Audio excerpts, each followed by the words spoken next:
Afternoon. Just some housekeeping. I do have a bit of a hard out today, so I ask that you keep your follow-ups limited so we can make sure to work the room and keep your questions concise. First and foremost, I want to welcome a special group of visitors to the briefing room. 21 journalists from around the world are observing the briefing today as part of the department's International Visitor Leadership Program, a 3-week professional exchange program for current and emerging foreign leaders.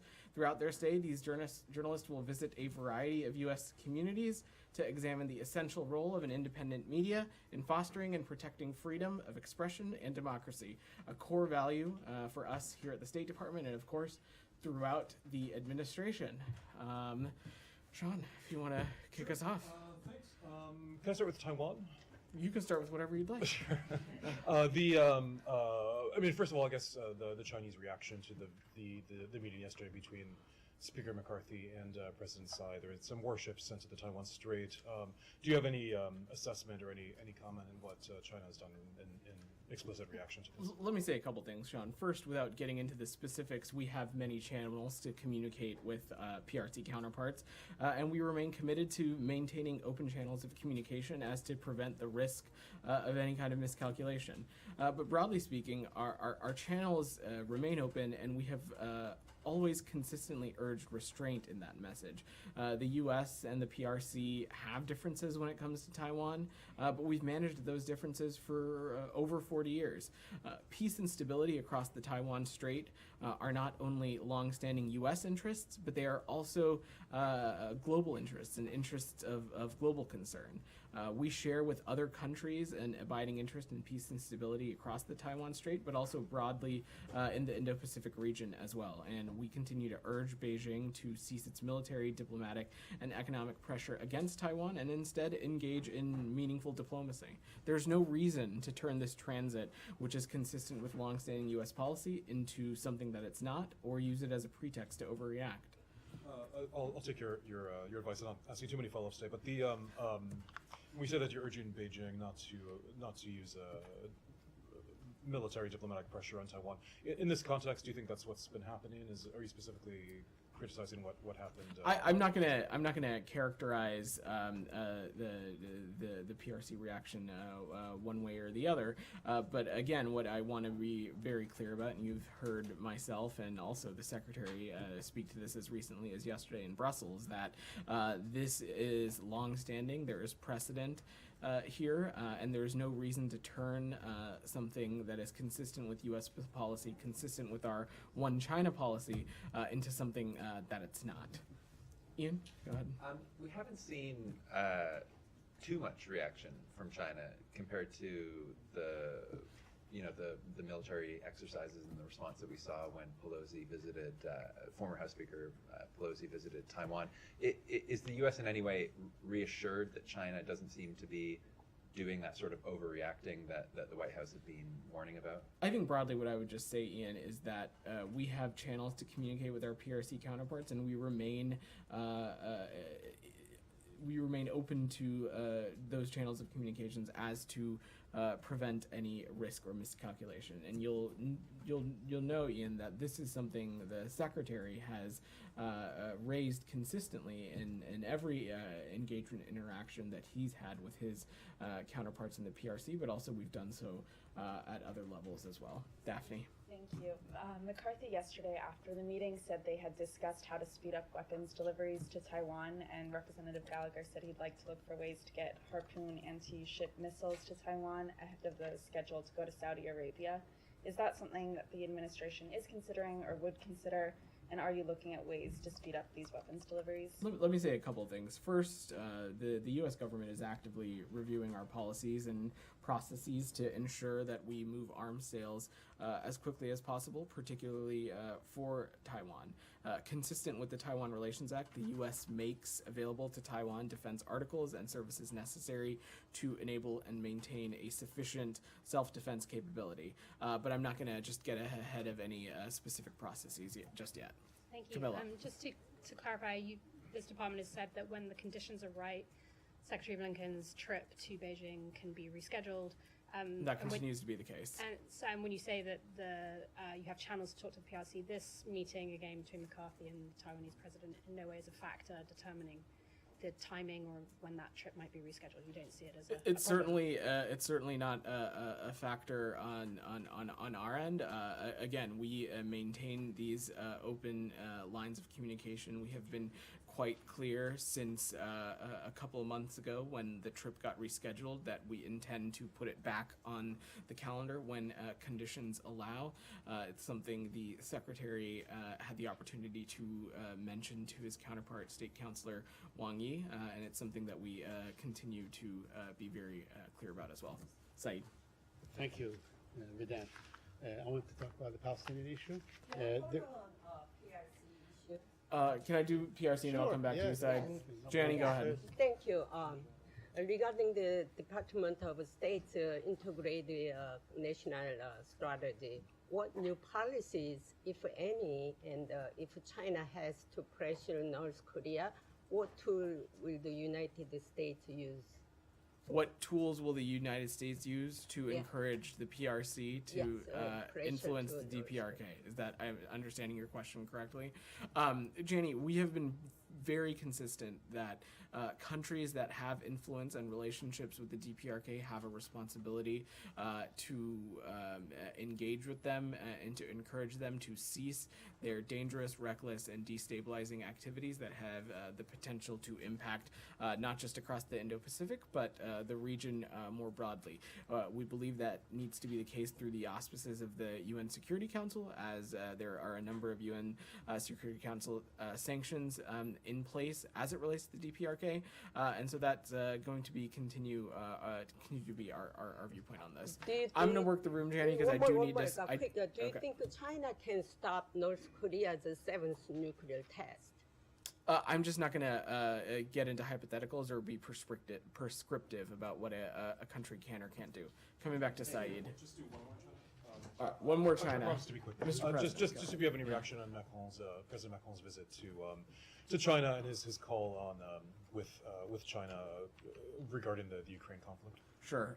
So, Sean, President Biden spoke with President Macron on April 4th in advance of his trip. And during that call, they discussed President Macron's travels and reiterated both of our countries, the United States and France's steadfast support for Ukraine. The United States and France share concerns regarding the challenge the PRC poses to the rules-based international order, including through Beijing's ongoing support for Russia's war against Ukraine. I will let our French allies speak at greater length about their engagement with the PRC, but that's where we're at right now. Saeed.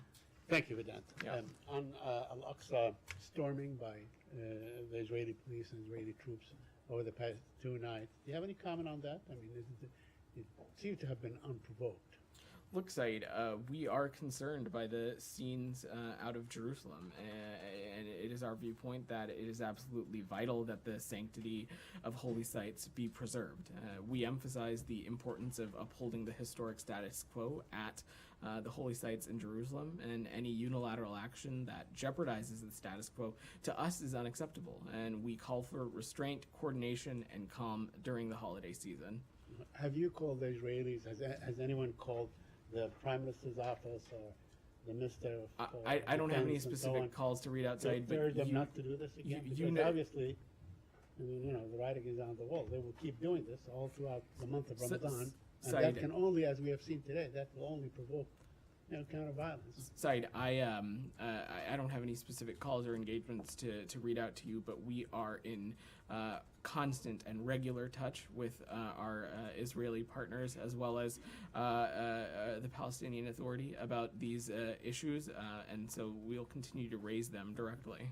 But it has been all along the position of this Secretary of State and this administration that to calm down in Ramadan. That continues. But we have seen exactly the opposite. I mean, it seems that maybe the Israeli government, maybe the Prime Minister himself thinks that by exporting, his crisis into the Al-Aqsa, maybe that would help him. Said, from this very podium, you have seen myself, you've seen Ned Price and other administration officials emphasize the importance of upholding the historic status quo of these historic holy sites in Jerusalem.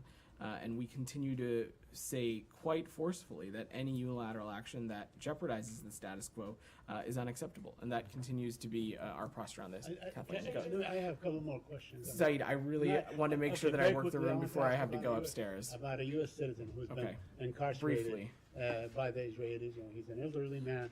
He's a U.S. citizen. He's a well-known businessman from Youngstown, Ohio. You know, he's under administrative detention.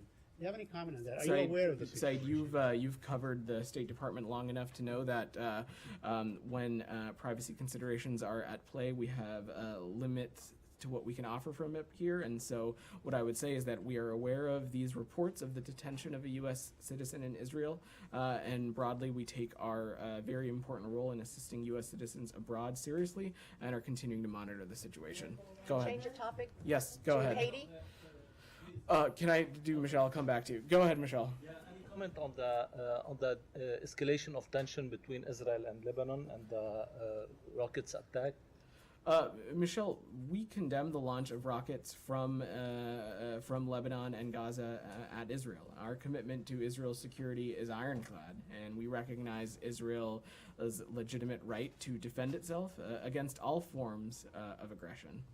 I'm gonna come back to you. I'll come back to you if I can, Camilla. Kathleen's had her hand up for some time. Haiti. Go ahead. Haiti. Yesterday, the administration sanctioned and designated Gary Boudreaux, who seems to be one of the more senior political figures that you've done that to, and a long list of corruption allegations. But I wanted to know if you have any evidence that he has financed the gangs or imported weapons for the gangs. And this then leads to the perennial question of, is there any progress on forming any kind of international peacekeeping or security force for Haiti? And then finally, the Montana Accord. What is the administration's position on them, and do you envision them as being part of any future transitional government? Thanks. So on your second question, we're gonna have to follow up with you. We'll check with the team and see if we have any updates to offer. But on the designation that we made yesterday, look, I'm not going to get into the specifics of what we read out, but we were very clear in the Secretary's statement that during his tenure, Boudreaux perpetuated significant corruption in Haiti by using his official position to solicit and facilitate bribery schemes designated to influence the outcome of political appointments. Such acts like these contributed to ongoing violence, instability, and absence of the rule of law in Haiti. And that's why you saw the State Department and Treasury take very serious action yesterday. Hold on, there was some commotion on this side of the room. You mentioned that you would condemn any rocket fire, you said, from Israel, Gaza, Lebanon. There's reporting that Israel's Ministry of Foreign Affairs has told its ambassadors to tell host countries that Israel will retaliate to Lebanon's rocket fire. Does that mean you condemn that, or are you going to issue a statement when that happens?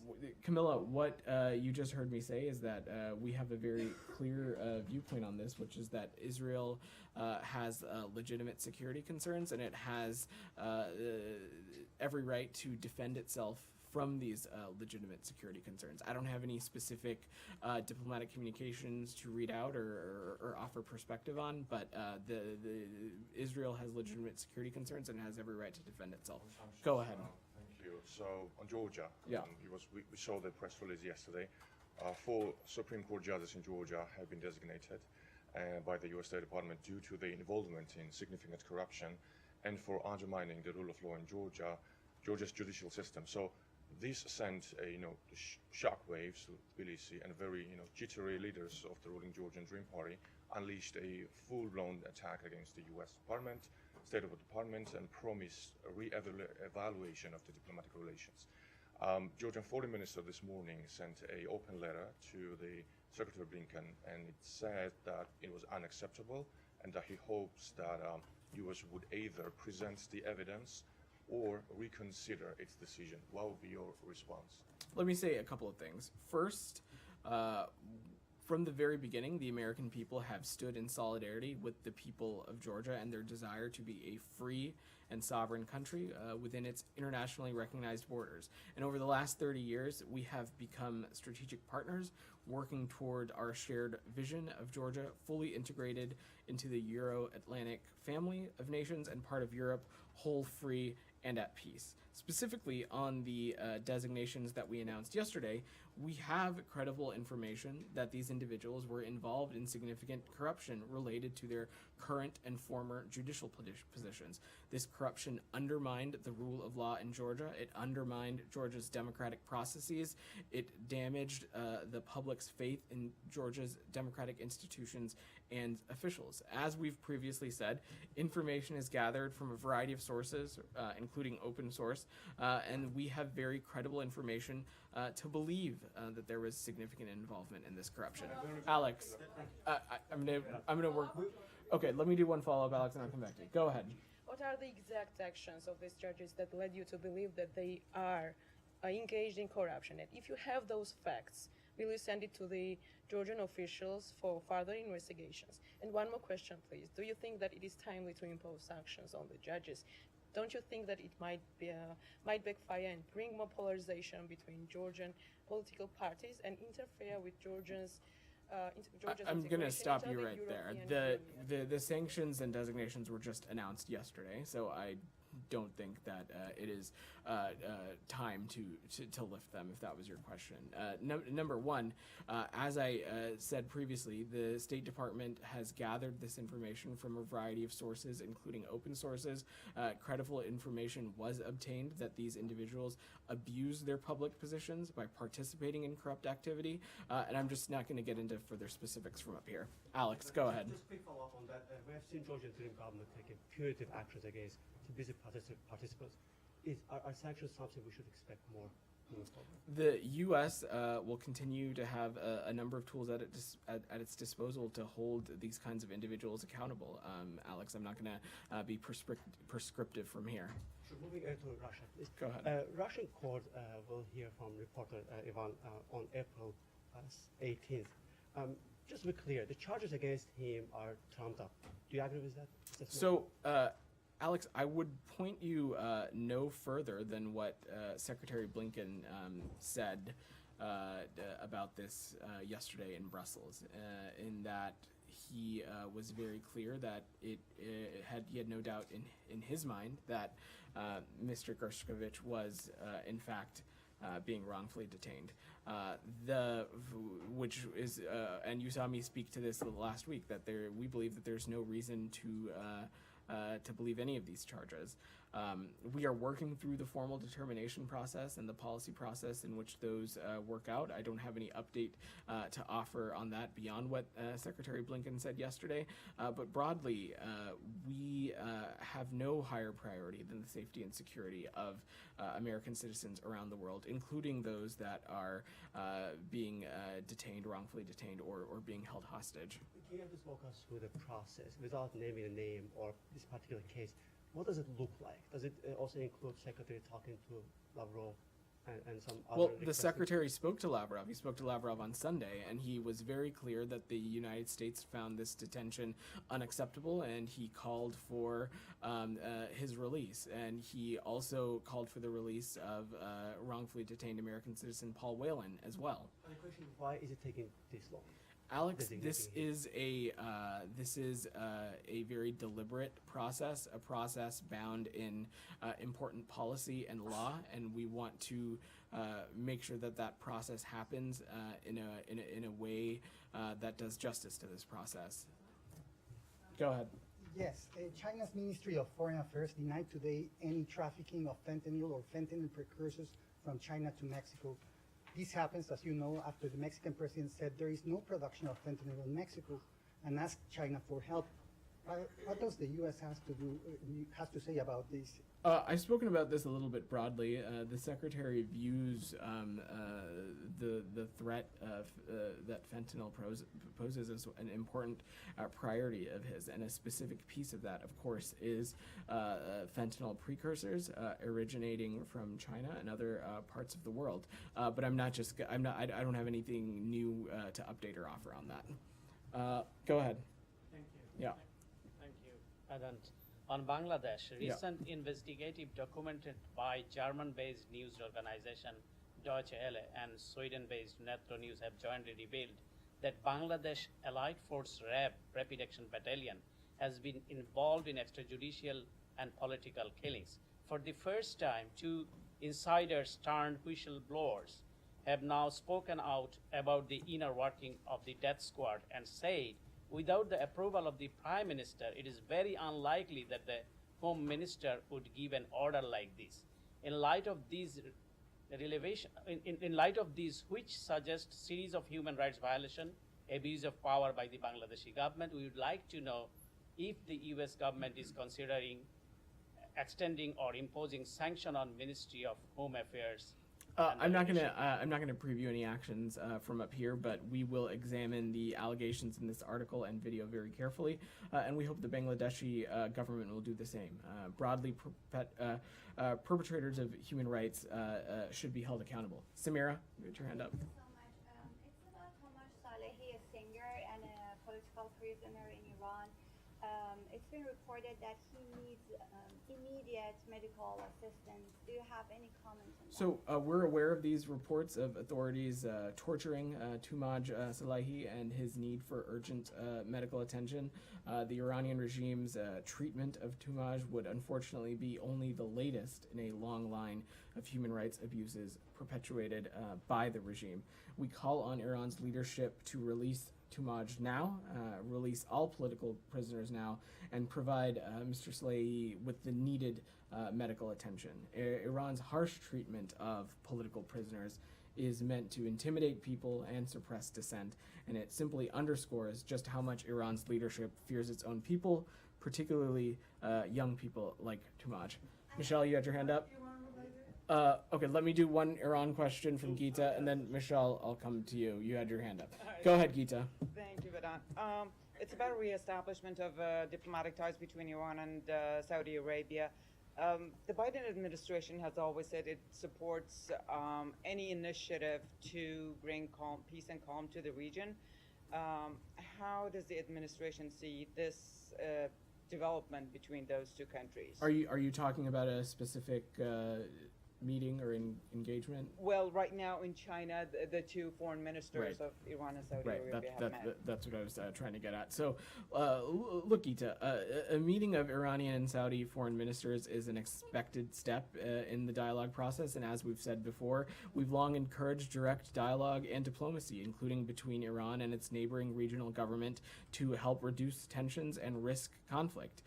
If this dialogue leads to concrete actions by Iran to curb its destabilizing activities in the region, including the proliferation of dangerous weapons, then of course we would welcome that. Geeta, the one thing that you have to remember is that in the kingdom we have almost 80,000 American citizens residing in Saudi Arabia.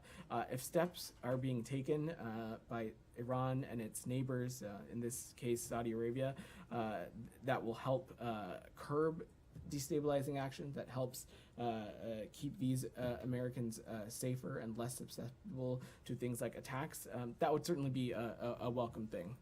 Michelle. Has a weight to make that have that effect? I didn't hear the first part. Saudi Arabia has the weight and the influence. I'm just not going to hypothesize or theorize on the process from here. Michelle, I just had a question about Afghanistan, given that the Taliban are banning UN women from working. I wonder if you still think that the Taliban have any interest in what their reputation is abroad. So, Michelle, we are extremely concerned that yet another reprehensible Taliban decision banning Afghan women from working with the UN. The Secretary put out a brief message last night sharing the UN AMA's statement, and noting that we urge the Taliban to put Afghans first and reverse this decision. Other administration officials have spoken to this as well, as has the Organization of Islamic Cooperation. They very publicly stated their concern.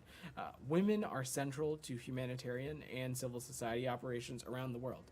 In Afghanistan in particular, only women are able to reach some of the most vulnerable, in part because many of the most vulnerable households are women-headed and male aid workers cannot enter.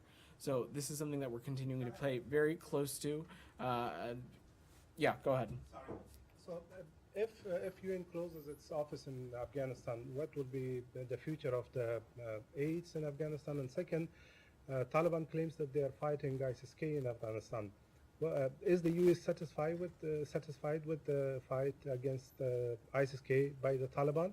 And is there any official or unofficial relation between Taliban and U.S.? I think we have been very clear that we do not recognize the so-called Taliban government in Afghanistan.